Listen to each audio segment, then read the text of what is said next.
ഭൂമി വഖഫ് സ്വത്താണെന്ന് കോടതികൾ കണ്ടെത്തിയിരുന്നു എന്നാണ് വഖഫ് സംരക്ഷണ വേദി ചൂണ്ടിക്കാട്ടിയത് കോടതിയിൽ. ഈ വഖഫ് സംരക്ഷണ വേദിയുടെ വാദങ്ങൾ പൂർണ്ണമായും കോടതി അംഗീകരിക്കുകയായിരുന്നു. സർക്കാർ സ്വീകരിച്ച നിലപാട് അത് പൂർണ്ണമായും കോടതി തള്ളിക്കളയുന്ന ഒരു കാര്യത്തിലേക്കാണോ എത്തിച്ചേർന്നത്? ഈ വാദപ്രതിവാദത്തിനിടെ സംഭവിച്ച കാര്യങ്ങൾ എന്തൊക്കെയെന്ന് നമുക്കറിയാൻ കഴിയുന്നുണ്ടോ ഷബ്ന? തീർച്ചയായും ലക്ഷ്മി, സർക്കാർ ഇതിൽ നിലപാടെടുത്തത് ഇത്തരം ഒരു കമ്മീഷനെ നിയമിച്ചത് അത് ജുഡീഷ്യൽ കമ്മീഷൻ നിയമിക്കാനുള്ള കൃത്യമായ അധികാരം സർക്കാരിനുണ്ട്. ആ അധികാരം വിനിയോഗിച്ചാണ് സർക്കാർ ഈ കമ്മീഷൻ നിയമിച്ചത്.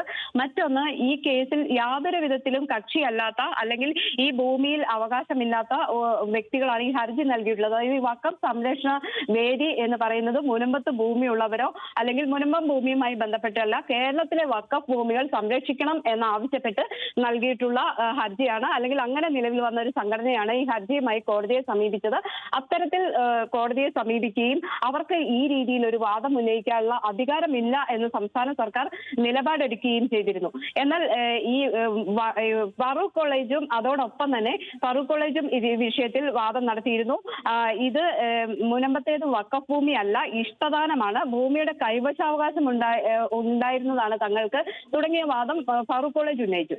അതോടൊപ്പം തന്നെ ഈ സ്ഥലവാസികൾ, അതായത് ഇപ്പോൾ മുനമ്പത്ത് സമരം നടത്തുന്ന ഈ സമരം നടത്തുന്നവർ ചിലർ കക്ഷിയേറുകയും അവർ കോടതിയിൽ പറഞ്ഞത് ഫറൂഖ് കോളേജ് അധികൃതരിൽ നിന്ന് വാങ്ങിയ ഭൂമിയാണ്, തങ്ങൾ പൈസ കൊടുത്ത് വാങ്ങിയതാണ്, ഇത് വഖഫ് ഭൂമി അല്ല എന്ന നിലപാടായിരുന്നു.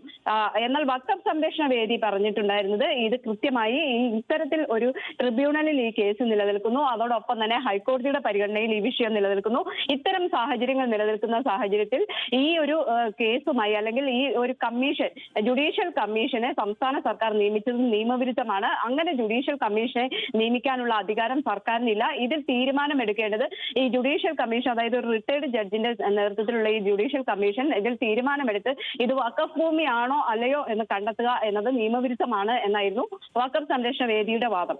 അവർ ഉന്നയിച്ച വാദം കോടതി ശരിവെക്കുകയും ചെയ്തു. കോടതി ഇപ്പോൾ പറഞ്ഞിട്ടുള്ളത് ഇത് വഖഫ് ഭൂമിയാണോ അല്ലയോ എന്ന് നിർണ്ണയിക്കേണ്ടത് വഖഫ് ട്രിബ്യൂണലാണ്.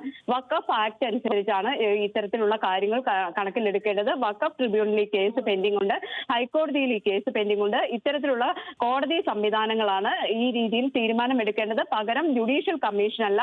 സംസ്ഥാന സർക്കാരിന് ഇത്തരത്തിൽ ഒരു കമ്മീഷനെ നിയമിക്കുമ്പോൾ ഒരു കാര്യം കൂടി ഷബ്ന, ഈ മുനമ്പവുമായി ബന്ധപ്പെട്ട കോടതി വാർത്തകൾ ഏറ്റവും ആദ്യം പ്രേക്ഷകരിലേക്ക് എത്തിച്ചത് നമ്മളാണ്. ഷബ്നയാണ് വിവരങ്ങൾ കോടതിയിൽ നിന്ന് ആദ്യം പ്രേക്ഷകരിലേക്ക് എത്തിച്ചുകൊണ്ടിരിക്കുന്നത്. ഈ സുപ്രധാനമായ വാർത്തയും നമ്മൾ തന്നെയാണ് പ്രേക്ഷകരിലേക്ക് ആദ്യം എത്തിച്ചിരിക്കുന്നത്.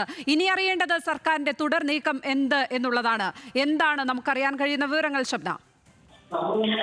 ഒരു പക്ഷേ ഇനിയിപ്പോൾ സംസ്ഥാന സർക്കാർ അപ്പീൽ സമർപ്പിക്കാനുള്ള സാധ്യത തള്ളിക്കളയാൻ പറ്റില്ല. ഇപ്പോൾ ജസ്റ്റിസ് ബെച്ചു കുര്യൻ തോമസിന്റെ ബെഞ്ചാണ് ഈ ഓർഡർ ഇട്ടിട്ടുള്ളത്. അതായത് സിംഗിൾ ബെഞ്ചാണ്. സിംഗിൾ ബെഞ്ച് ഇത്തരം ഒരു ഉത്തരവിടുകയും സംസ്ഥാന സർക്കാരിന്റെ ഈ ജുഡീഷ്യൽ കമ്മീഷൻ നിയമിച്ചത് റദ്ദാക്കുകയും ചെയ്ത സാഹചര്യത്തിൽ ഒരുപക്ഷെ ഡിവിഷൻ ബെഞ്ചിൽ അപ്പീൽ സമർപ്പിക്കാനായിരിക്കും ഇനിയുള്ള സാധ്യത. ഏതായാലും ഈ മുനമ്പത്തെ വഖഫ് ഭൂമി സംബന്ധിച്ച് വലിയ തർക്കം നിലനിന്നിരുന്ന സാഹചര്യത്തിലാണ് സംസ്ഥാന സർക്കാർ ഇത്തരം ഒരു ജുഡീഷ്യൽ കമ്മീഷൻ നിയമനം എന്ന രീതിയിലേക്ക് ആലോചന പോവുകയും തീർച്ചയായും ആ പശ്ചാത്തലത്തിലേക്ക് നമുക്ക് വരാം ഷബ്ന.